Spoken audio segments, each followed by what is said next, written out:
started, something I didn't mention in the beginning. So we talked before about how these are works in progress. For both of these shows, you're one of their first audiences, and so it's really, we're so grateful that you can be here to share in that, because this is we need an audience to figure out what happens next, right? So thank you for that.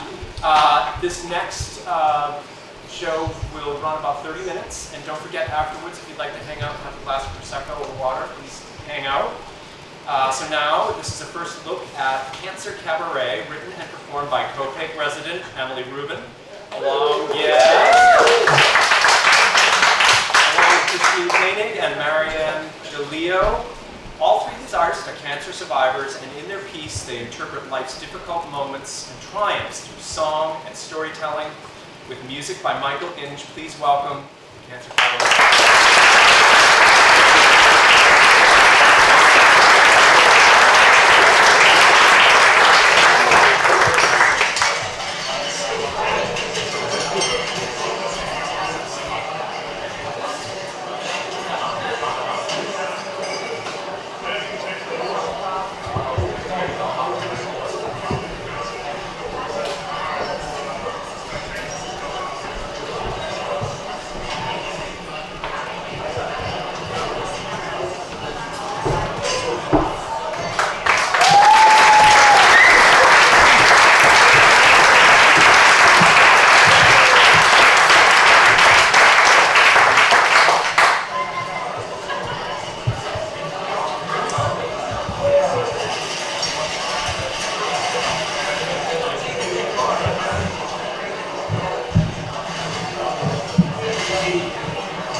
Welcome everyone.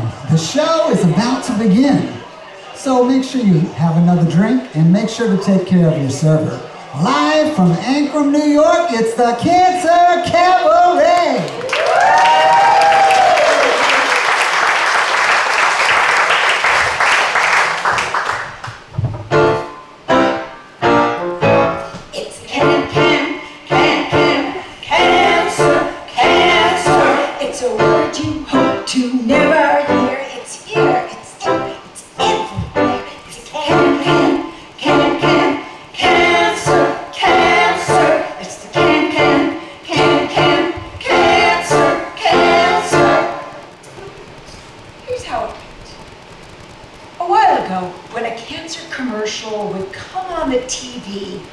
Switch the channel. Oh, I would do the same thing. Oh, I would just mute them. Oh, that's what I do. And then walking through the hallways of the hospital on the way to my yearly gynecological exam, there were these mannequins behind glass displaying mastectomy bras. They were fully made up, and some had wigs, some were bald. I would avoid eye contact with them, hoping that that would never be me. Well, now it's you. It's my life. It's a cancer, cancer. It's a roaring cyclone in my ear. It shakes the marrow into fear. It's a cancer, cancer. It's the cancer, cancer. I missed a mammogram because my insurance changed. Then one morning as I lay in bed, I was startled to see a lump pop up overnight, like a mushroom after a steamy spring rain. And then it spoke to me. Hey there, little lady. Move over, make some room for me.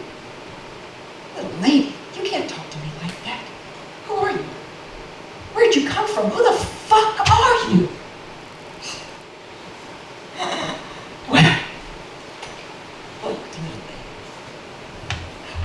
about your mouth and your breasts. Who am I? 3 guesses and the first 2 don't count. I got up and I looked in the mirror and there it was, plain as day, big enough to cast a shadow. Well, I'm not your garden variety lump. I don't know what that was supposed to mean. It's cancer. Don't you miss that mammogram. Schedule it as soon as you can. Don't miss your mammo, don't miss your mammo, don't miss your mammogram. It's cancer. It's cancer.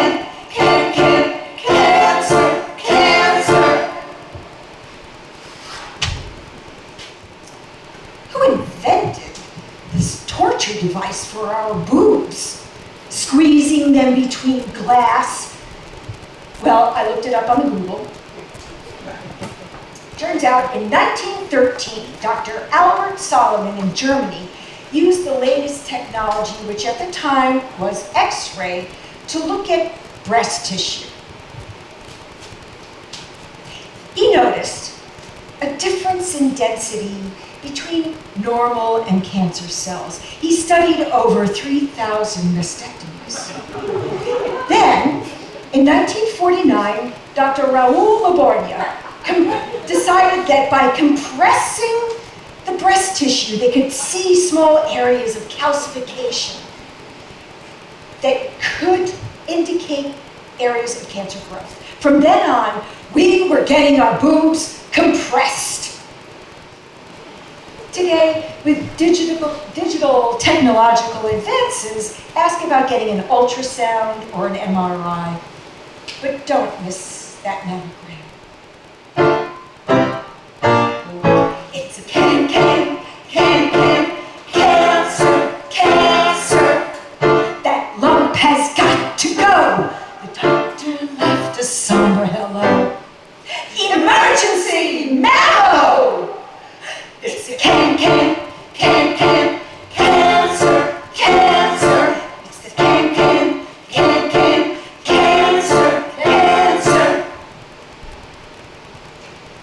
The doctor looked at me and nodded. Eyes wide, no words. The silence said, it's cancer. Cancer. The genetics team descended on us. We needed to test you for the BRCA gene mutation. It's common in your ethnic Ashkenazi strain. It was 2008. 2008. And the insurance company didn't want to pay the $4,000 4,000. for the test. The BRCA1 or 2 genes indicate you are at high risk for breast, ovarian, and other cancers. The results were decided by surgery. My doctors and I prevailed, and the insurance company finally agreed to pay. Waiting was torture, but the results for the BRCA gene came back negative. I was lucky. And everything proceeded on schedule. And then it was time to call my mother.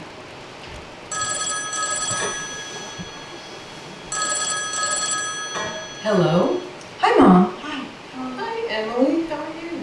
I'm okay. How are you? What are you doing? What's up? I'm good. I'm going to a luncheon this afternoon. Cool. Listen, Mom, I'm calling you to tell you that I'm going into surgery for breast cancer. What? You have cancer? I never had cancer. What did you say? I never had cancer. Okay, look, I'm going to put the phone down. I'll call you back, and then we'll start this all over. Cancer. So I named the lump Lefty. We came to an agreement. So long, Lefty. I'll miss you, little lady. Maybe we'll see each other again sometime. My surgeon said, hey, you can walk into surgery. I'm not operating on your legs. So she and I walked into the operating room together, and Lefty had a lumpectomy. Then it was time for chemo. Hair going. We had a party to shave my head. The hair was gone, really gone. Gone all over. Smooth, no friction. I got fist bumps from other baldies on the subway and shout outs from bicyclists. Hey, girlfriend, you're really rocking that baldy look. Yo, you got a great head. When I was diagnosed with cancer, my good friend Anne was also diagnosed. We became cancer sisters. We went to see the Dalai Lama, ate soft serve ice cream, and went to radiation appointments together. She was thrilled when my scans came back clear, while hers never did. I thought we were meant to get old together and laugh over our underarm flab. Under Armour, we called it. Under Armour. Under Armour.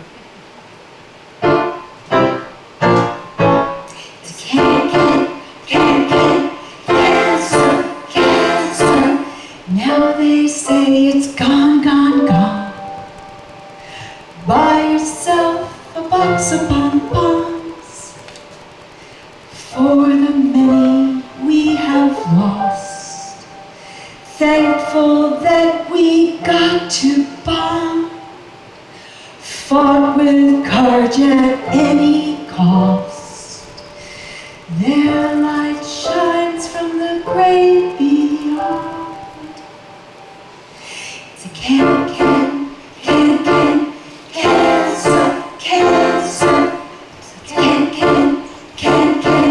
It's a cancer. I'm 13 years cancer-free. I hope it stays that way. Must stay vigilant. It's a cancer. It's a word we know all too well. Let's fight it, send it straight to hell. It's the cancer. It's the cancer.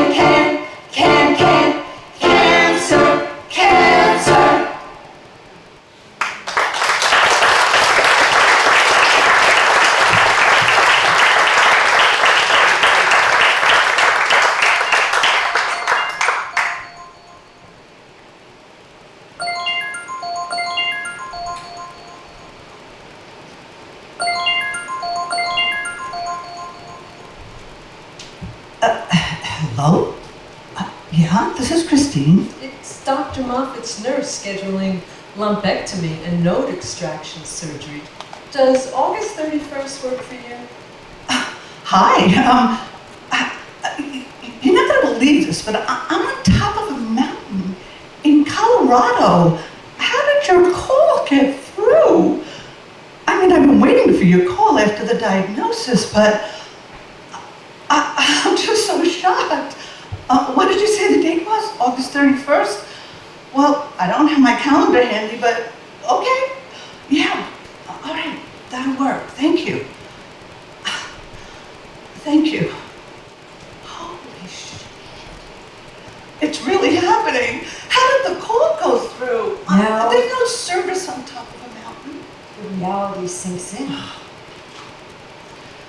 It must have been divine intervention. Divine intervention. Divine intervention? She missed her annual mammogram because of a right shoulder replacement. Over the course of 18 months, a small tumor had grown in her right breast. As shitty as it was, the phone call getting through was the best thing.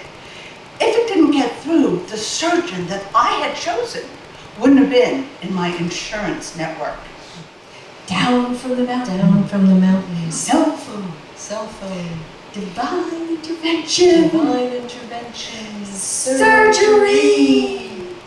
I had the surgery, and it was a success. The node was clean. That meant the cancer hadn't spread. It was the best news ever. When my sister came into the post-op room, I said to her, "Oh, sis, I'm so sorry. You're gonna have to call everybody on my list. I'm really sorry. You gotta tell them the bad news. I'm gonna live!" She rolled her eyes, yeah, very funny, and started dialing. Suddenly, I feel a warmth coming up from my toes, up through my body, and an overwhelming feeling of delight.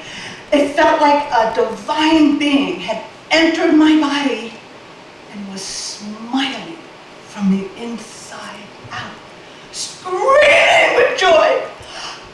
Ecstasy.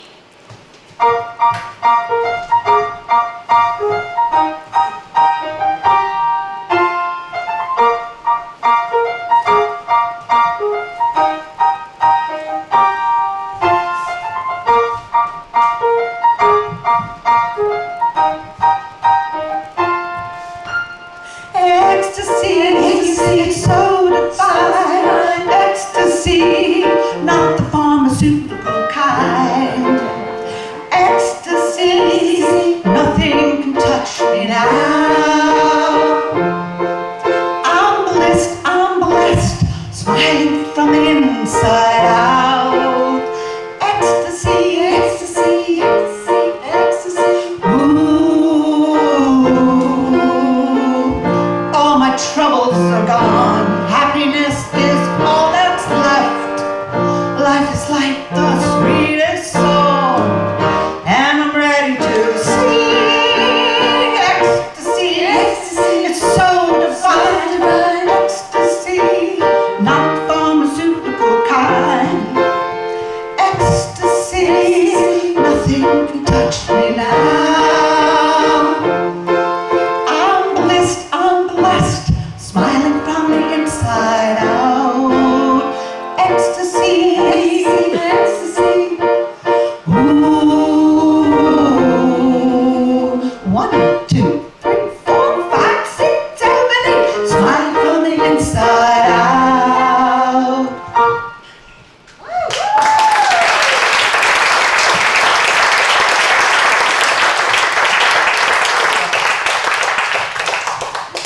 Why do you think you got breast cancer?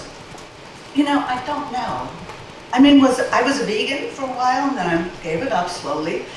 And sometimes I think if I had kept up that protocol, I wouldn't have gotten it. But then I had a lot of sadness for several years. My younger brother, he passed away unexpectedly. And then my parents died a few years later, 45 days within one to each other. And I don't know, I just had a lot of grief for many years. And then I learned some new things. You had two major factors working in cancer's favor. One, not having children. Two, menstruating at a young age.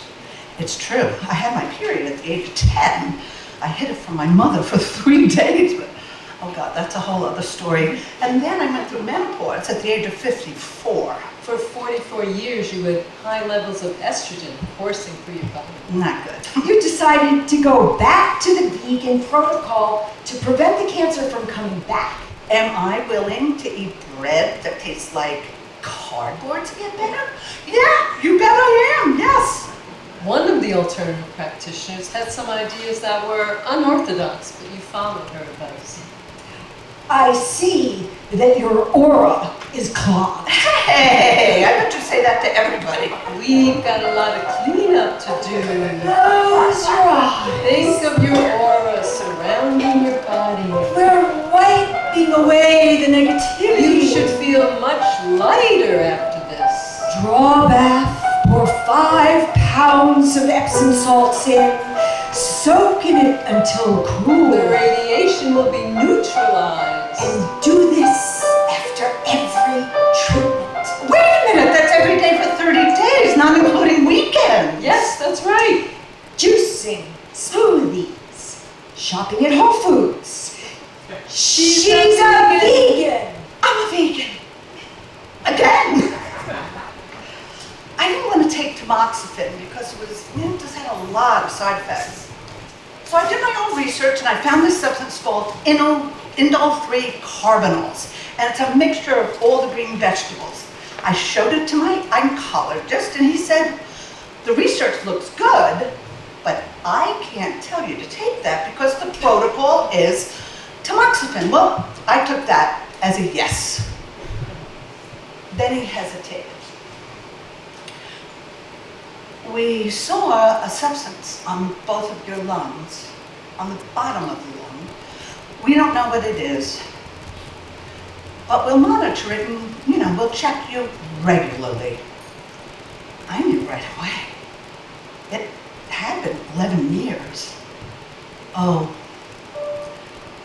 that's 9/11 dust.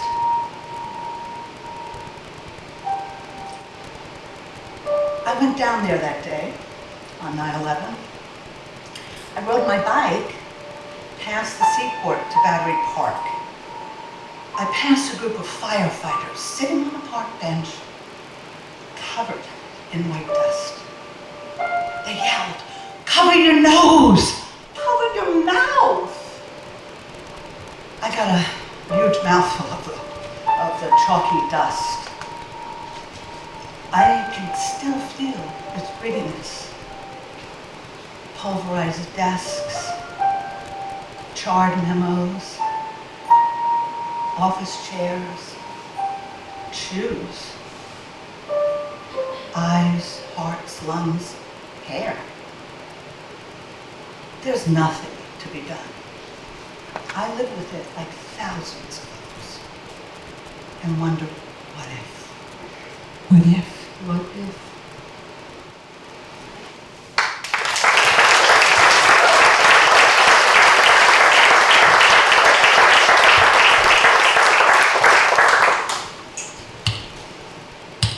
Hospital bench, stage left. Patient occupies the bed.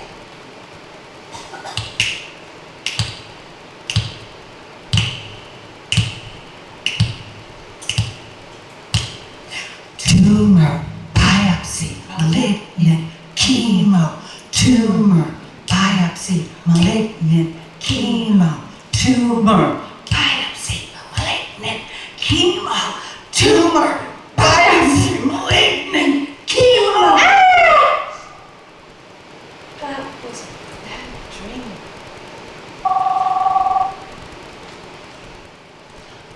I'm sorry. The test was positive. You have cancer. Oh,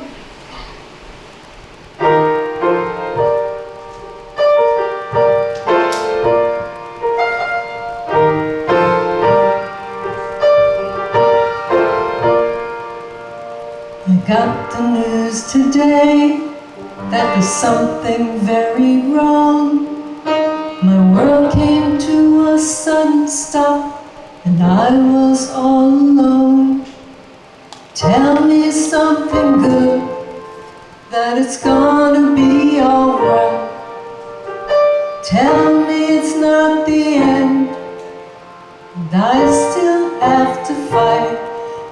No more sitting in a small cafe, laughing with a friend. Dreams on hold, dreams on hold. No more travel plans to see the world. The pyramids will have to wait. Dreams on hold, dreams on hold. The only dream I have is to live.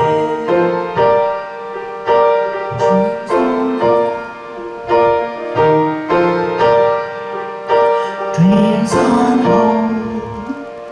Don't mean to be dramatic, but this is my reality. I've lost control of my destiny. It's no longer up to me.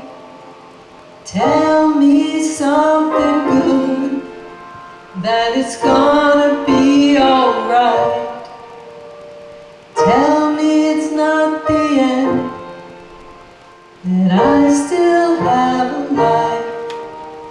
No more sitting in a small cafe, laughing with a friend. Dreams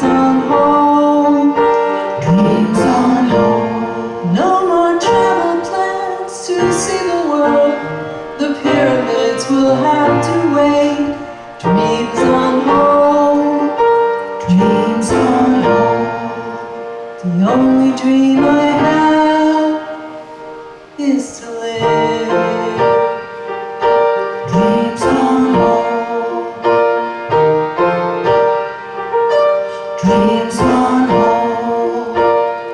The only dream I have is to live. Dreams on hold, dreams on hold, dreams on hold. The only dream I have is to live.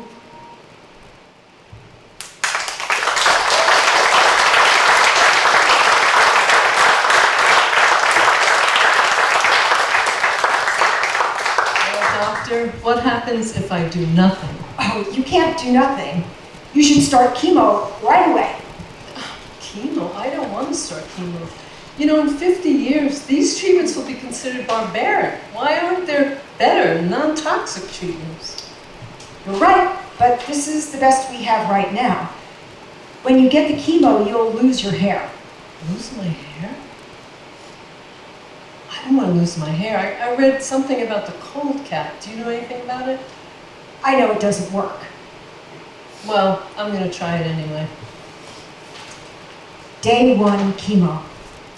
Hi, I'm Tony the Capper. Well, hello, Tony. Yeah? Nice and chipper today. Yes, well, we have a lot of work to do, and I'm here to tell you what's going to happen Yes, today. please do. So the cold cap is filled with dry ice, and it's minus 22 What? degrees Fahrenheit. Minus 22? Yes. Isn't my brain going to freeze? Oh, it's going to be mighty cold. Yeah, mighty cold. You'll find it hard to bear Oh, at that's first. an understatement. Yeah, but you're going to get used to it. I Yeah, don't know you about will. that. You will. Okay, now you have to wear it for 8 hours. Each hours? treatment. On my head with 8 hours. Freezing. But you know what? Most of the time it works, and it'll save your hair. Oh my Listen, God. excuse me, but we have some consent forms you need to sign for the chemo treatment. Please sign. This is to extend your life. Extend it? You said it was for the cure. Okay, all right, treatment is for the cure. Please do. C-U-R-E. Thank you.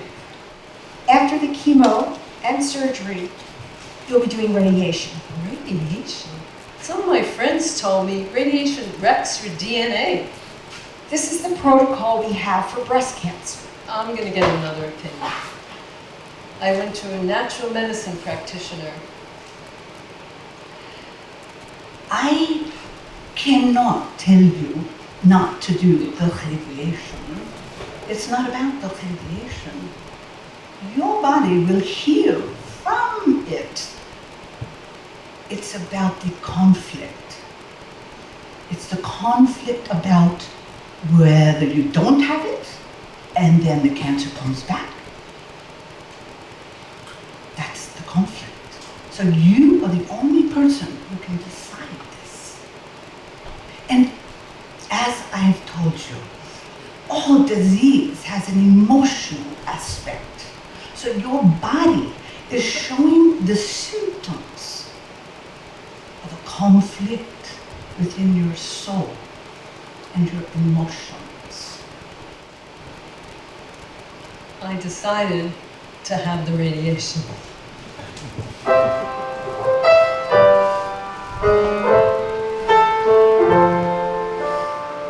When I wonder if I'm gonna make it, I don't stop. I keep going, Past the fear, I keep going, another step. I keep going, Though the road is long, I keep going.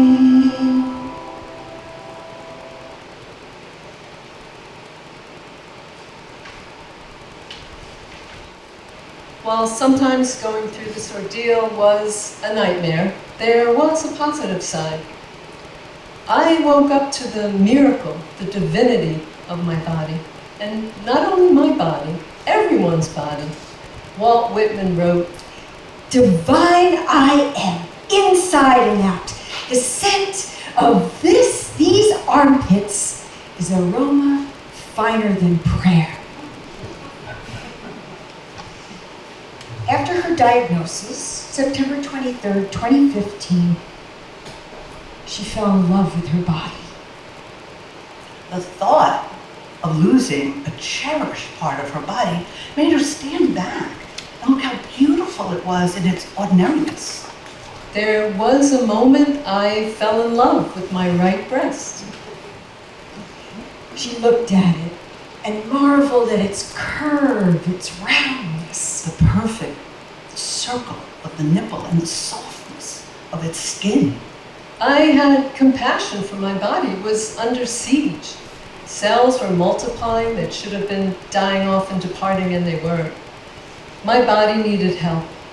This body that had been so good to me for so many years, asking nothing in return, trudging around the world, going without sleep for too many days, sitting in front of computers till my eyes were bloodshot, eating too much sugar, drinking too much coffee. This body took in what I gave it and never complained until the day it did. Her body didn't let on anything was happening. The 78 organs and 30 trillion cells were working well. No signs of distress. She didn't think about her body and what she was putting it through until the day she sat in that tiny exam room wearing a paper dress and bare feet.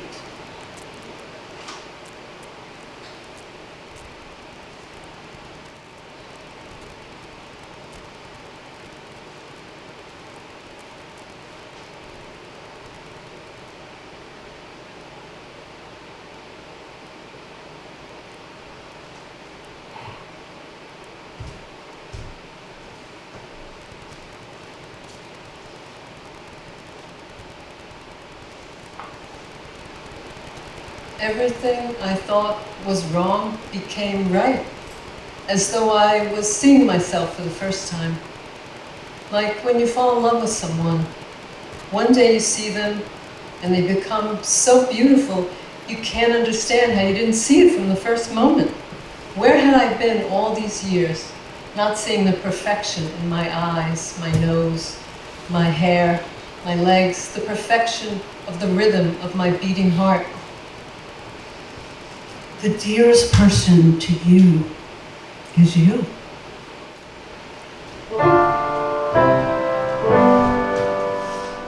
I believe it could be what I wanted. Every prayer, every promise. All that it takes is a little bit of faith. And to get back to the place where we started. We were so open-hearted, finding a miracle in the everyday. Ooh, back to the simple truth. Ooh, don't you want to Dance like a child, dream without a limit, smile on your face, love the world you're looking at. Don't you wanna live like that? Speak from your heart, say it like you mean it, give a little love, know you're gonna get it back. Don't you wanna live like that, live like that? After the treatments, the cancer was gone.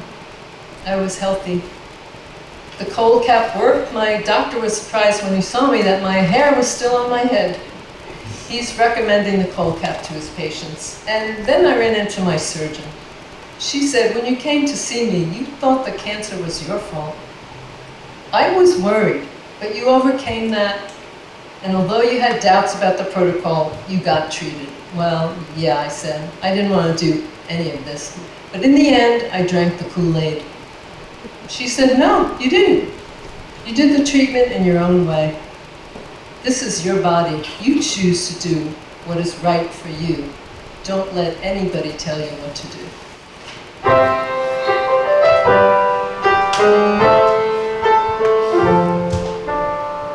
When I wonder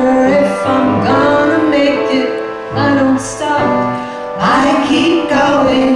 Lefty could come back, sure, hope not. I keep going.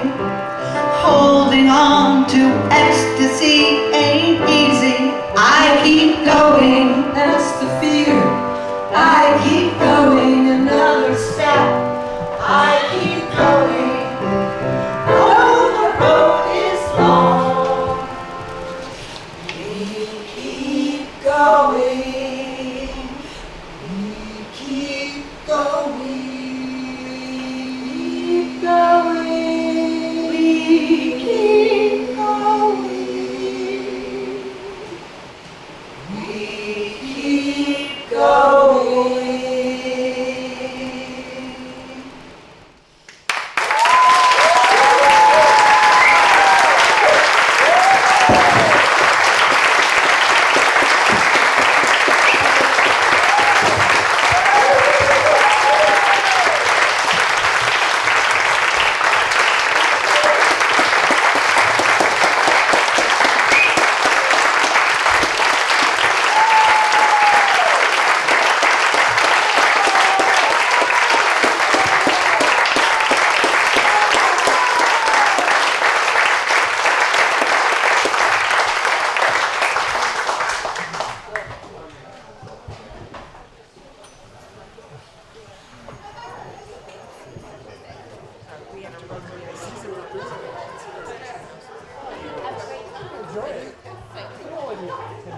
I called them during intermission. Forward to see you guys again. Yeah.